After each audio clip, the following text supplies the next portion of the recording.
कहानी की शुरुआत में एक बहुत ही खतरनाक एस्ट्रॉयड दिखाई देता है जो धरती से टकराने वाला है। उससे बचने के लिए इंसानों ने न्यूक्लियर मिसाइल से उस पर हमला कर दिया। इन सारी मिसाइलों से एस्ट्रॉयड तो तबाह हो गया, लेकिन न्यूक्लियर रेडिएशन से भरे हुए उसके कण धरती पर आकर गिरते हैं, जिससे सभी ठंडे खून वाले जीव जैसे चींटियां, मकड़ियां, सांप, छिपकली, इन सबके डीएनए में बदलाव आने लगता है और इन सभी जीवों का आकार कई गुना बढ़ जाता है। 1 साल से चल रही इस लंबी लड़ाई में ज्यादातर बड़े जीव मारे जाते हैं। साथ ही इस युद्ध में मिलिट्री के साथ साथ गोलियां और बंदूकें भी खत्म हो जाती हैं। लगभग 95% इंसान खत्म हो जाते हैं और बचे हुए लोग जमीन के अंदर बने अंडरग्राउंड बंकर्स में रहने के लिए मजबूर होते हैं। कहानी उन्हीं बचे हुए लोगों में से एक लड़के जोल की है। कहानी तब शुरू होती है जब वो अपनी गर्लफ्रेंड एमी के साथ अपनी गाड़ी में कुछ निजी पल बिता रहा होता है, पर तभी अचानक आसमान से एस्ट्रॉयड के पार्टिकल्स उनके शहर की तरफ गिरने लगते हैं। इसके बाद एक बहुत बड़ा कीड़ा उनके शहर पर हमला करता है। यह देखकर दोनों अपने घर की तरफ भागते हैं। वहां देखा जाता है कि सब लोग शहर छोड़कर जाने की तैयारी में हैं। तभी एमी और जोल को अलग होना पड़ता है। जाने से पहले जोल एमी से कहता है कि वो उसे जल्द ही ढूंढ लेगा। जाते वक्त रास्ते में जोल का परिवार इन जीवों के हमले में फंस जाता है। जोल तो गाड़ी से निकल जाता है, लेकिन उसके माँ बाप अंदर ही फंसे रह जाते हैं। अपने आखिरी लम्हों में जोल की माँ उससे भागने को कहती है। ना चाहते हुए भी जोल जैसे ही वहां से आगे बढ़ता है, एक विशालकाय जीव उनकी गाड़ी पर पैर रख देता है। अपने माँ बाप को आंखों के सामने मरते देख जोल सुन्न रह जाता है। आसपास के लोग जोल को पकड़कर वहां से ले जाने के लिए गाड़ी में बैठाते हैं, लेकिन वो हादसे से उभर नहीं पाता। इस हादसे को अब 7 साल बीत चुके होते हैं। अब वो उन्हीं लोगों के साथ है जिन्होंने उसकी जान बचाई थी। इस बंकर में सभी अपने अपने पार्टनर्स के साथ रहते हैं, सिवाय जोल के, जो अब भी अपने माँ बाप के हादसे से उभर नहीं पाया होता है और उसकी घबराहट के चलते उसे बाहर नहीं भेजा जाता था। तब से उसके अंदर एक घबराहट बैठ गई थी। जैसे ही वो इन जीवों को देखता है तो सुन्न रह जाता है, कुछ भी कर नहीं पाता था। इसी घबराहट के चलते उसे कभी बाहर नहीं भेजा जाता था। जो बंकर के अंदर ही सबके लिए खाना बनाता है, साफ सफाई करता है और पिछले 7 साल से वह अपनी जिंदगी ऐसे ही काट रहा होता है। तभी एक दिन उनके बंकर में एक बहुत बड़ी चींटी घुस जाती है। ग्रुप के सभी आदमी उससे लड़ने के लिए तैयार हो जाते हैं। जोल भी इस लड़ाई का हिस्सा बनना चाहता है, लेकिन बाकी लोग उसे आने से मना कर देते हैं। अब 4 लोगों का एक ग्रुप इस जीव को मारने जाता है और बाकी सभी लोग एक थर्मल कैमरा पर यह लड़ाई देखते हैं। इन चारों में से एक को उस बड़ी चींटी पकड़ लेती है। अपने साथियों को मुसीबत में देखकर जोल से रहा नहीं जाता और वह उन्हें बचाने के लिए चला जाता है। तभी उसे उस बड़ी चींटी की परछाई दिखाई देती है। उस चींटी के मुंह में उनका एक साथी होता है। यह देखकर जोल का डर उस पर हावी होने लगता है और वह अपनी जगह पर जम जाता है। जब यह विशालकाय चींटी उसकी ओर बढ़ती है तो वह अपनी आंखें बंद कर लेता है और जब वह आंखें खोलता है तो इस चींटी का सर उसके पैरों में पड़ा होता है। ग्रुप के 2 लोगों ने इस चींटी का सर काट दिया होता है। इस घटना से उभरने और अपना ध्यान भटकाने के लिए जोल किसी से रेडियो पर बात करने लगता है। यह कोई और नहीं बल्कि एमी ही होती है। एमी भी 7 साल पहले हुए हादसे में बच गई थी, लेकिन एमी की कॉलोनी यहां से बहुत दूर थी और 7 साल पहले जब से वे अलग हुए थे तब से मिल नहीं पाए थे। एमी को खोजने के लिए जोल ने काफी सारे स्टेशंस पर बात की और आखिरकार उसे ढूंढ ही निकाला। वे दोनों खुशी से बातें करते हैं, लेकिन अचानक से रेडियो बंद हो जाता है। आज मौत का सामना करके जोल थोड़ा परेशान था और बस सारी जिंदगी बस बंकर में बैठकर अपनी मौत का इंतजार नहीं करना चाहता था। जोल अपने साथियों से पूछता है कि एमी की कॉलोनी यहाँ से कितनी दूर है। बताया जाता है कि एमी की कॉलोनी पश्चिम दिशा में 140 किलोमीटर दूर है, एक बीच के ऊपर बनी हुई है। वो जोल कहता है कि वो वहां जाना चाहता है। उसके साथी समझाते हैं कि वहां पहुंचने के लिए कम से कम 7 दिन लगेंगे और कोई ट्रेंड इंसान भी 3-4 दिन से ज्यादा जिंदा नहीं रह सकता। लेकिन जोल ने मन बना लिया था, या तो वो एमी से मिलेगा या फिर कोशिश करते हुए अपनी जान दे देगा। उसे कुछ हद तक लगता था कि वो इस बंकर में इन लोगों के साथ रहने के लायक नहीं है, वो सिर्फ एक बोझ है, लेकिन असल में ऐसा नहीं था। जोल के दोस्त उससे बहुत प्यार करते थे। उन्होंने उसकी मदद के लिए एक मैप भी बनाया ताकि वो एमी के पास पहुंच सके। अब जोल इतने सालों बाद कॉलोनी से बाहर आया था। एमी की कॉलोनी पश्चिम दिशा में 140 किलोमीटर दूर थी, लेकिन जोल को बिल्कुल भी हिसाब नहीं था कि आखिर पश्चिम दिशा कौन सी है। बिना देखे समझे वो आगे बढ़ गया। कुछ ही दूर चलने पर उसे किसी बड़े जीव की आवाज सुनाई देती है। वो पास के एक घर में छुपने जाता है, लेकिन वहां के तालाब में पहले ही एक बड़ा मेंढक मौजूद होता है। इस जीव को देखते ही जोल फिर से जम जाता है। जैसे ही यह मेंढक अपनी जीभ से उस पर हमला करता है, तभी कोई उसे धक्का देकर वहां से हटा देता है। यह कोई और नहीं बल्कि एक कुत्ता होता है। तभी मेंढक दोबारा हमला करता है और अपनी जीभ से जोल की टांग पकड़ लेता है। तभी कुत्ता उस मेंढक की जीभ पर काट लेता है, जिससे पकड़ छूट जाती है और जल्दी से जोल और वो कुत्ता वहां से भाग जाते हैं। जल्दी ही वो कुत्ता एक रुकी हुई बस में चढ़ जाता है। यह बस उसका घर है, जहां वो अपनी मालकिन के साथ रहता था। उसकी मालकिन शायद मर चुकी थी। जोल देखता है कि एक दीवार पर बॉय लिखा है। जैसे ही जोल बॉय कहता है, कुत्ता एकदम चौकन्ना हो जाता है, जिससे समझ में आता है कि इस कुत्ते का नाम बॉय है। वहां पड़ी एक रेड ड्रेस को जैसे ही जोल ने उठाया, बॉय ने एकदम से वो ड्रेस जो से छीन ली, क्योंकि यह बॉय की मालकिन की उसके पास आखिरी निशानी थी। जो रात भर इस बस में रुका और सुबह होते ही यहां से निकल पड़ा। जैसे ही जोल जाने लगा, बॉय भी वो रेड ड्रेस लेकर उसके पीछे आ गया, मानो वो उसके साथ चलना चाहता हो। जिसके बाद जोल ने वो ड्रेस लेकर अपने बैग में रख ली और बॉय को अपने साथ लेकर चल पड़ा। पूरी तरह नष्ट हो चुके इलाकों से निकलते हुए ये दोनों धीरे धीरे अपनी मंजिल की तरफ बढ़ने लगे। तभी रास्ते में जोल को एक पौधे के ऊपर कुछ फल लगे हुए दिखे। उसे बहुत भूख लगी थी, लेकिन जैसे ही वो इस फल को खाने लगा, बॉय उसकी टांग खींचने लगा, मानो वो चाहता हो कि जोल ये ना खाए। जोल समझ गया कि शायद ये जहरीले होंगे। आगे बढ़ते हुए जोल अपने सफर के अनुभव को एक किताब में लिखता रहा। अचानक चलते चलते जोल एक बड़े से गड्ढे में गिर गया। जैसे ही उसने ऊपर चढ़ने की कोशिश की, उसने महसूस किया कि वो यहाँ अकेला नहीं है। जमीन पर बड़ी बड़ी हड्डियां पड़ी थीं, यानी वो इस चीज का पहला शिकार तो नहीं होगा। अचानक बहुत फुर्तीले खून चूसने वाले कीलों ने उसके ऊपर हमला बोल दिया, लेकिन ऐन वक्त पर किसी अनजान आदमी ने उसे रस्सी से ऊपर खींच लिया। इस आदमी का नाम है क्लाइड और उसके साथ मौजूद ये छोटी बच्ची मीनो भी बहुत खतरनाक है। उसने ग्रेनेड से उन सभी कीड़ों को उड़ा दिया। क्लाइड ने जोल से कहा, तुम्हें यहाँ अकेले नहीं घूमना चाहिए। जोल ने बताया, मैं अकेला नहीं हूँ, कुत्ता है मेरे साथ और मैं अपनी गर्लफ्रेंड एमी को ढूंढने के लिए उसकी कॉलोनी में जा रहा हूँ। क्लाइड ने कहा कि वो उत्तर दिशा की तरफ जा रहा है, जहाँ पहाड़ और बर्फ है, क्योंकि वहां पर एक खास कॉलोनी है। ठंड के कारण ये जीव वहां नहीं आते। क्लाइड ने कहा कि थोड़ी दूर तक तो हमें साथ ही जाना है, अगर जोल चाहे तो उनके साथ चल सकता है। थोड़ी देर चलने के बाद वो लोग एक पहाड़ पर रुके। मीनो जोल को तीर चलाना सिखा रही थी, लेकिन जोल का निशाना बेहद खराब था। मीनो ने बताया कि उसके पिता उनकी कॉलोनी के सबसे बढ़िया तीरंदाज थे, लेकिन जब इन खतरनाक जीवों के एक झुंड ने उनकी कॉलोनी पर एक साथ हमला कर दिया, तो मीनो के पिता के साथ साथ क्लाइड का बेटा भी मारा गया। तब से क्लाइड और मीनो एक साथ एक सुरक्षित कॉलोनी की तलाश में हैं, जहां वह जिंदगी आराम से जी सकें। तभी जंगल से क्लाइड को एक जीव उनकी तरफ आता हुआ दिखाई दिया। क्लाइड ने जोल से कहा, इस जीव को अब तुम्हारी खुशबू मिल चुकी है, इसलिए अब ये तुम्हारा पीछा बहुत लंबे समय तक करेगा। खैर, जल्द ही वह वहां से निकल गए। दरअसल मीनो और क्लाइड काफी वक्त से धरती पर सरवाइव कर रहे हैं, इसीलिए उन्हें इन जीवों के बारे में काफी कुछ पता है। आगे चलकर क्लाइड को एक बहुत बड़ा स्नेल दिखा। क्लाइड ने जोल से कहा कि बिल्कुल भी हिलना मत, लेकिन जोल तो घबराकर वैसे भी जम चुका था। क्लाइड ने धीरे से जोल को टी शर्ट उतारने को कहा और ये टी शर्ट उसने स्नेल पर रख दी और स्नेल भी बिना उन्हें नुकसान पहुंचाए वहां से चला गया। क्लाइड ने ऐसा इसलिए किया क्योंकि अब यह स्नेल जहां भी जाएगा जोल की खुशबू को फैलाता रहेगा, जिससे वह जीव जो उनके पीछे पड़ा है वह थोड़ा कंफ्यूज हो जाएगा। इस पर जोल ने पूछा कि स्नेल ने हमारे ऊपर हमला क्यों नहीं किया, जिस पर क्लाइड ने उसे बताया कि कुछ जीव अच्छे भी होते हैं। मीनो ने कहा कि अगर तुम कभी कंफ्यूज्ड हो तो उनकी आंखों में देख लेना, तुम्हें समझ आ जाएगा। आंखें कभी झूठ नहीं बोलती। रात को वह लोग एक जगह रुके जहां उन्होंने खाना खाया, लेकिन जैसे ही वह आराम करने लगे, क्लाइड ने उन्हें उठा दिया, क्योंकि उनके खाने की खुशबू से बाकी जीव यहां आ जाएंगे और अब यहां रुकना खतरे से खाली नहीं होगा। अगले दिन मीनो ने दोबारा से जोल को क्रॉसबो की ट्रेनिंग दी। मीनो ने कहा कि मन को बिल्कुल शांत करके तीर चलाओ, और जोल जब भी ऐसा करता उसका हर एक तीर बिल्कुल निशाने पर लगता। मीनो यह देखकर बेहद खुश हो गई और जोल को गले लगा लिया। इस छोटी उम्र में अपने परिवार से दूर हो चुकी मीनो को अब जोल में अपना बड़ा भाई दिखने लगा था। खैर, ऐसे ही कुछ दिन और बीत गए। क्लाइड और मीनो ने जोल को सभी जीवों से बचकर जिंदा रहना सिखाया। ऐसे पेड़ पौधों के बारे में बताया जिनसे जहरीले जानवरों के जहर का असर खत्म किया जा सकता है। सबके बारे में बताकर आखिर में उन्होंने धरती पर मौजूद सबसे खतरनाक जीव के बारे में बताया, जिसका नाम है सैंड गॉबलर। यह सैंड गॉबलर्स जमीन के अंदर चलते हुए किसी भी आवाज का बहुत सटीक तरीके से पीछा करते हैं, लेकिन इनमें भी सबसे खतरनाक होती है इनकी रानी, जो आकार में इनसे कई गुना बड़ी होती है और उसका एक पंख जमीन के ऊपर दिखाई देता है। अगर रानी को तुम्हारी जरा सी भी आवाज आ गई तो खेल खत्म।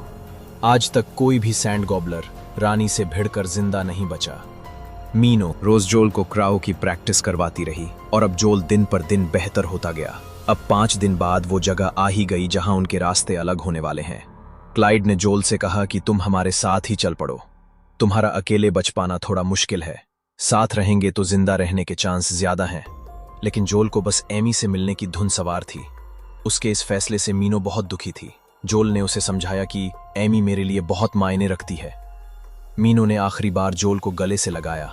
वहीं क्लाइड ने जाते हुए जोल को एक ग्रेनेड दिया और कहा कि जब बहुत जरूरत पड़े तो ही इसका इस्तेमाल करना। इसकी पिन निकालने के बाद 5 तक गिनना और फिर फेंकना। याद रहे 5 तक गिनना है। अब दोनों अपने अपने रास्ते निकल पड़े। अब जोल और बॉय को 50 किलोमीटर की दूरी अकेले तय करनी है, लेकिन यह सफर बहुत मुश्किल होने वाला था। कुछ दूर चलने के बाद वो दोनों एक जगह पहुंचे जहां बॉय कुछ अजीब बर्ताव करने लगा और अब वो आगे नहीं जाना चाहता था। डर के मारे वो एक पेडल बोट के नीचे छुप गया। जोल बॉय को बाहर निकलने के लिए बोल ही रहा था कि तभी जोल के पैरों के नीचे से कई सारे पैर निकलते हैं। ये एक बहुत बड़ा सेंटीपीड था। जोल ने डरते हुए अपनी क्रॉसबो निकाली, लेकिन ये जीव जो के बहुत पास आ गया। वो अपनी पूंछ से जोल को पकड़ने ही वाला था कि तभी बॉय के भौंकने से वो डर गया और अपनी पूंछ से जोल पर हमला करके उसे बहुत दूर फेंक दिया। अब इस जीव ने बॉय को मारने के लिए बोट को हर तरफ से घेर कर उसे पलट दिया। वहीं जोल की आंखों के सामने फिर से अपने माँ बाप को खोने का वो दृश्य चलने लगा। लेकिन इस बार जो जमा नहीं, वो अपने डर पर काबू पाते हुए उठ खड़ा हुआ और क्रॉसबो से इस जीव की तरफ तीर चलाया।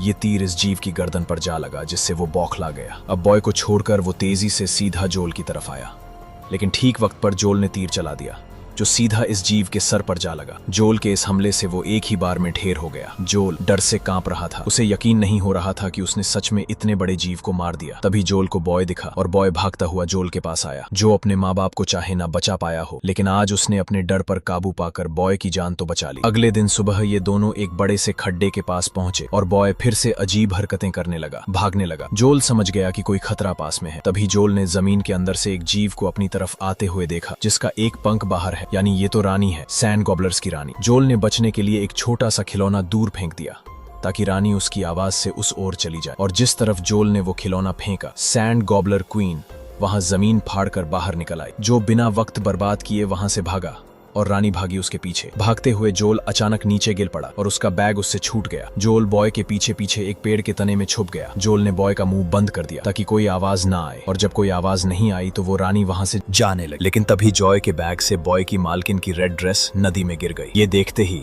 बॉय अपनी जान की भी ना परवाह करते हुए उस ड्रेस को बचाने के लिए भागा। जो ने उसे रोकने की कोशिश की, लेकिन बॉय नहीं रुका। अब क्वीन दोबारा से उनकी तरफ आने लगी। बॉय को बचाने के लिए जो अपने बैग की तरफ भागा और वो ग्रेनेड निकाला। पिन निकालकर जो जैसे ही 5 तक गिनने लगा, ग्रेनेड उसके हाथ से फिसल गया। लेकिन जोल ने वो ग्रेनेड जल्दी से हड़बड़ाकर क्वीन के मुंह में डाल दिया और खुद नदी में कूद गया। उसके इस हमले से क्वीन के चीथड़े उड़ गए। जो खुशी से पागल हो गया, लेकिन वो बॉय से बहुत नाराज था। जैसे ही जोल पानी से बाहर निकला, उसने देखा कि लीच जैसे कुछ जीव उसके पूरे शरीर पर चिपक चुके हैं। घबराकर जोल इन लीचेस को एक एक करके अपने शरीर से निकालने लगा। साथ ही वह इस पूरी घटना के लिए बॉय को जिम्मेदार मानता है। बॉय को डांट रहा था कि इस घटिया सी ड्रेस की वजह से हम दोनों की जान चली जाती। बॉय इस बात पर नाराज हो गया और जोल को अकेला छोड़कर चला गया। जल्द ही जोल लीचेस के जहर से लड़खड़ाने लगा। जहर की वजह से उसे भ्रम होने लगे, चीजें दिखने लगी। इस मदहोशी की हालत में वो थोड़ी दूर जाकर बेहोश हो गया। तभी उसे वह पौधा दिखा जो जहर को काट सकता है। जोल ने जल्दी से वह पौधा खा लिया और नशे की हालत में आगे बढ़ने लगा, लेकिन उसके अंदर ज्यादा चलने की हिम्मत नहीं थी। इसीलिए जोल एक जगह टिक कर बैठ गया, जिसके बाद अचानक से जोल को वहां एमी दिखाई दी। 7 साल बाद एमी को दोबारा देखकर जोल ने उसे देखते ही किस कर दिया और फिर दोबारा से बेहोश हो गया। जब होश आया तो उसने देखा कि जोल अब एमी की कॉलोनी में है। एमी को सच में अपने सामने देखकर जोल को बहुत खुशी हुई और हैरानी भी। एमी ने उसे आराम करने को कहा। जोल ने कहा कि इतने वक्त बाद तुम्हें दोबारा से चूमकर मुझे बहुत अच्छा लगा, लेकिन एमी ने बताया कि तुमने मुझे नहीं, इस बुढ़े को किस की थी। इसके बाद एमी ने बताया कि उनकी कॉलोनी में कुछ लोग आए हैं, जिनमें से एक जहाज का कैप्टन है और वह सब लोगों को एक सुरक्षित जगह ले जाना चाहता है। जोल को यह बातें कुछ अजीब सी लगी, लेकिन तभी एमी किसी काम से वहां से चली गई। जब जोल अपने कमरे से बाहर आया तो कॉलोनी की सुंदरता को देखकर दंग रह गया और साथ ही बाहर आने पर उसने एक बीच देखा। एमी की कॉलोनी अंडरग्राउंड तो है, लेकिन पीछे समुद्र होने की वजह से वह लोग सुरक्षित हैं, क्योंकि ये सारे जीव पानी पसंद नहीं करते। जोल को बाहर देखकर एमी उससे बात करने आई। तभी वो कैप्टन और उसके कुछ साथी भी वहां आ गए। एमी ने कैप्टन से जोल का परिचय करवाया और बताया कि यह 7 दिन का सफर तय करके यहां पहुंचा है। कैप्टन इस बात से काफी इम्प्रेस हुआ और उसने बताया कि पहले वह आर्मी में था और अब बचे हुए लोगों को अपनी शिप से एक बेस पर ले जाता है जहां वो इन खतरनाक जीवों से दूर आराम से जिंदगी काट सकते हैं। जब जोल और एमी को अकेले बात करने का वक्त मिला तो जोल ने एमी से पूछा कि मैं इतनी दूर सिर्फ तुमसे मिलने आया हूं, लेकिन तुम मुझे देखकर उतनी खुश क्यों नहीं लग रही। एमी ने बताया कि इन सालों में काफी कुछ बदल चुका है। उसने अपने माँ बाप को खो दिया था और पिछले साल उस इंसान को भी जिससे वो बेपनाह मोहब्बत करती थी। ये सुनते ही जॉब की दुनिया हिल गई। उसे पहली बार एहसास हुआ कि इस सफर से पहले उसे एमी से पूछना चाहिए था क्या वो मुझसे मिलना भी चाहती है या नहीं, लेकिन एमी ने कहा कि ये उसकी गलती है। उसे पहले ही रेडियो पर सब कुछ बता देना चाहिए था। फिर भी वो खुश थी कि जो यहाँ तक आया। अब वो चाहती थी कि कैप्टन के साथ जाकर इन जीवों से हमेशा के लिए छुटकारा पाए। और दोस्त तो रह ही सकते हैं, लेकिन जो ने जिस प्यार से ये 140 किलोमीटर का जानलेवा सफर तय किया, डायनासोर जैसे कीड़ों से लड़ता हुआ सिर्फ इस एक लड़की के लिए, और अब वो फ्रेंड जोन हो रहा है। कैसी अजीब सी दुनिया है भाई। दोस्त तो उसके पास वहां भी थे इस वक्त जो कुछ सोचने समझने की हालत में नहीं था। थोड़ी देर बाद जब जो ने कॉलोनी से रेडियो पर संपर्क करने की कोशिश की तो सिग्नल नहीं मिला। तभी एक बूढ़ा आदमी जो के पास आया और उसे कुछ फल और बियर दिए। ये कैप्टन की तरफ से एक गिफ्ट था, नई जिंदगी की शुरुआत के लिए।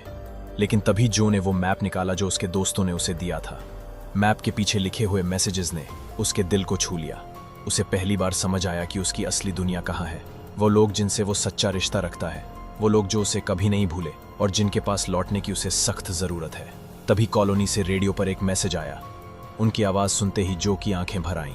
उसने सब बताया कि उसके साथ क्या क्या हुआ, कैसे वो यहां तक पहुंचा। लेकिन उनकी कॉलोनी अब सुरक्षित नहीं थी। उस पर कई हमले हो चुके थे और बात करते करते ही कनेक्शन टूट गया। अब जो ने ठान लिया कि वो अपने लोगों को लेने वापस जाएगा। बिना उन्हें लिए वो आगे नहीं बढ़ेगा। तभी उसकी नजर उन फलों पर पड़ी जो उसे दिए गए थे। कुछ याद आने लगा। वो किताब निकाली और देखा ये वही फल हैं जिनके बारे में बॉय ने उसे मना किया था। इन्हें मत खाना, ये जहर हैं। ये जानते ही जो एमी के पास भागा, लेकिन बाहर सारे लोग उन फलों के नशे में झूम रहे थे। एक एक करके सब बेहोश हो रहे थे। जो ने एमी को समझाया, लेकिन तभी डायना ने पीछे से हमला कर दिया। जब जो को होश आया तो देखा कि सब लोग बंधे हुए हैं। असल में ये कैप्टन और उसके साथी लुटेरे थे जो कॉलोनियों को लूटते थे, लोगों का सामान छीनते थे और एक विशाल केकड़े की मदद से अपना जहाज खिंचवाते थे। बदले में उन कॉलोनी वालों को उसी केकड़े का खाना बना देते थे। कैप्टन ने रिमोट से जैसे ही बटन दबाया, समुद्र से एक साया उभरता चला आया। एमी ने खुद को छुड़ाया, जो को भी आजाद किया और कहा, मैं इन तीनों से निपटती हूं, तुम केकड़े को देखो। एमी ने दरवाजे का टुकड़ा उठाया, गोलियों से बचते हुए आगे बढ़ी और एक आदमी पर हमला कर दिया। दोनों बेहोश हो गए। दूसरी तरफ वो केकड़ा तेजी से नजदीक आ रहा था। जो ने एक रॉड उठाई और उसकी तरफ दौड़ा।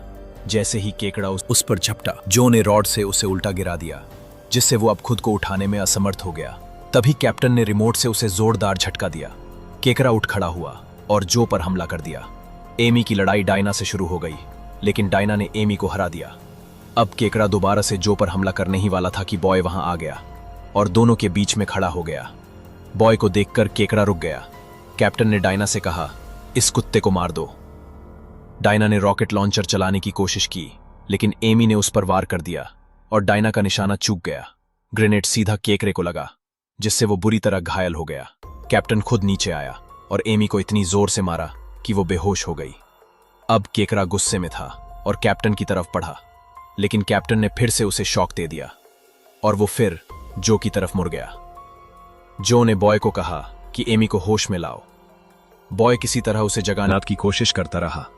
इस बीच चोर वहां से भाग गए। अब जो पर एक के बाद एक वार हो रहे थे। तभी एमी को होश आया और उसने ग्रेनेड गन उठाई। अब केकड़े ने जो को टांग से पकड़ लिया। जो ने गन मांगी, एमी ने तुरंत दी। जो ट्रिगर दबाने ही वाला था कि उसने केकड़े की आंखों में देखा। उसे मीनों की बात याद आई। आंखों में देखकर पता चल जाता है कौन बुरा है कौन नहीं। जो को केकड़े की आंखों में सिर्फ दर्द दिखा, वो दर्द जो उस चेन से हो रहा था जो उसकी पीठ में गड़ी थी। जो ने चेन पर निशाना लगाया और उसे आजाद कर दिया। अब केकड़ा बिल्कुल शांत हो गया और जो को कोई नुकसान नहीं पहुंचाया। पास आया और जैसे शुक्रिया कहना चाहता हो। फिर वो मुड़ा और कैप्टन की ओर बढ़ गया। कैप्टन ने उसे दोबारा शॉक देने की कोशिश की, लेकिन अब कुछ नहीं हुआ। कैप्टन समझ गया कि उसका अंत निकट है। केकड़ा एक एक कर उन तीनों को निगल गया और उनके जहाज को भी तबाह कर दिया। अब सब खत्म हो चुका था। एमी की आंखों में जो के लिए फिर से कुछ उमड़ने लगा था। जो की बहादुरी देख उसने उसे रोकना चाहा, लेकिन जो ने कहा, मेरे दोस्तों को मेरी जरूरत है और मुझे जाना ही होगा। जो ने उसे वो किताब दी जिसमें सारे जीवों की कमजोरियां लिखी थीं। एमी से कहा कि तुमने मुझे रास्ता दिखाया और मेरी जिंदगी बदल दी। फिर जाते हुए उसने हिम्मत करके एमी को किस किया और एमी ने मुस्कुराकर कहा कि तुमने तो मेरे लिए 140 किलोमीटर का सफर तय कर लिया। अब अगली बार मैं तुम्हें ढूंढने आऊंगी। क्या एमी को दूसरा चांस मिलना चाहिए था या नहीं? नीचे कमेंट्स में जरूर बताइए और अगर वीडियो पसंद आया हो तो दिल से लाइक और सब्सक्राइब करना मत भूलिए।